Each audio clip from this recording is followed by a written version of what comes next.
राम राम दोस्तों, स्वागत है आपका मेरे चैनल टूर और व्लॉग्स में। तो आज हम आ चुके हैं देशनोक। ये देशनोक जो है बीकानेर ज़िले के बिल्कुल नज़दीक ही पड़ता है और यह राजस्थान का एक बहुत ही प्रसिद्ध पर्यटक स्थल है। यहाँ पे देश और अदर कंट्री से भी पर्यटक आते रहते हैं और यहाँ पे माता करणी का बहुत ही विशाल और सुंदर भव्य मंदिर बना हुआ है। इस मंदिर की जो खास पहचान है वो है इस मंदिर में घूमने वाले हजारों संख्याओं में चूहे। यहाँ पे इस पूरे मंदिर परिसर में आपको चूहे चूहे नजर आएंगे। इनको यहाँ पे काबा कहा जाता है। काबा जो है वो एक डिंगल भाषा का शब्द है और इसका अर्थ होता है छोटे बच्चे।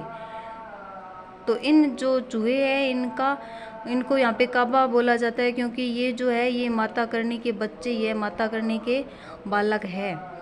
तो इस पूरे मंदिर परिषद में इतने संख्या में काबा है और इनके जो खाने पीने की भी पूरी व्यवस्था की गई है।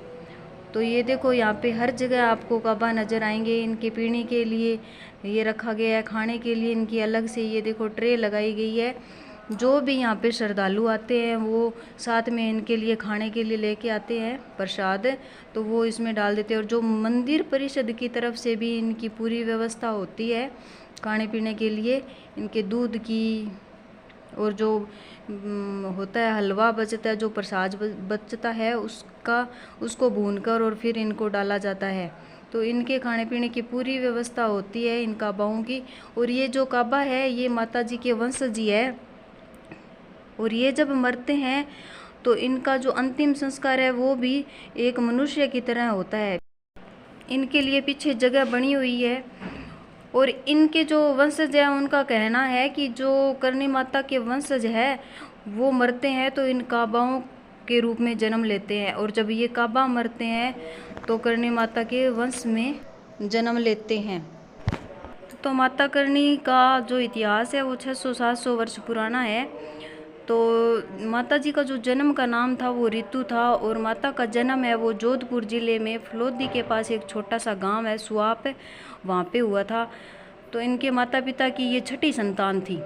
आगे जो 5 पहले थी वो भी इनकी बहनें थी, यानी 5 कन्या होने के बाद में जब माता जी ने जन्म लिया तो इनके घर में ऐसे खुशी का माहौल नहीं हुआ क्योंकि 5 लड़कियां आगे थी और घर वालों को उम्मीद थी कि छठा तो लड़का होएगा। लेकिन माता जी ने जन्म लिया तो ऐसे किसी को खुशी नहीं हुई। और जब बुआ जी को बताया गया, इनकी बुआ जी को भी लड़की हुई है, तो वो तो निराश हो गई और इनके सर पे प्यार से हाथ फेरने की बजाय अपने हाथ से ऐसे ठुड्डा मारा। तो कहते हैं कि जिस हाथ से बुआ ने ठुड्डा मारा था उस हाथ की जो उंगलियां है और अंगूठा है वो टेढ़े ही हो गए थे और वो जो हाथ है वो काम करना बंद कर दिया था, उस हाथ खराब ही हो गया था। और उसके बाद में जब ये माता जी 6 वर्ष की हो गई थी तब बुआ इनके घर पे एक बार फिर से आई और तब तक वो हाथ वैसे ही खराब ही था। तो उस दिन करणी माता जिद करने लगे कि बुआ जी आप मेरी चोटी बनाइए। तो बुआ कहने लगी भी मैं तो चोटी नहीं बना सकती बेटा, मेरा एक हाथ काम नहीं करता है। तो करणी माता ने जिद किया कि नहीं बुआ जी आपका हाथ सही हो जाएगा, आप मेरी एक बार चोटी बनाइए। तो कहते हैं जैसे ही करणी माता की चोटी बनाने के लिए बुआ बैठी तो बुआ जी का हाथ है वो सही हो गया। तो ये जब चमत्कार बुआ जी ने देखा तो वो आश्चर्यचकित रह गई और बुआ ने देखा भी ये कोई साधारण बालिका नहीं है, ये तो कोई दिव्य शक्ति है और ये कुछ करने वाली है, ये कुछ करके दिखाने वाली है। तो इन्होंने इनका नाम रख दिया करणी। तो उसके बाद में इनका नाम करणी रखा गया। तो ये यहाँ पे हमारी ओर चल रही है सफ़ेद चूहा देखने की। यहाँ की मान्यता है कि जिस किसी को भी सफ़ेद चूहा दिखाई दे जाता है वो किस्मत वाला ही होता है। तो दोस्तों माता जी ने बहुत सारे चमत्कार किए, वो हम सारे तो इसमें नहीं बता सकते।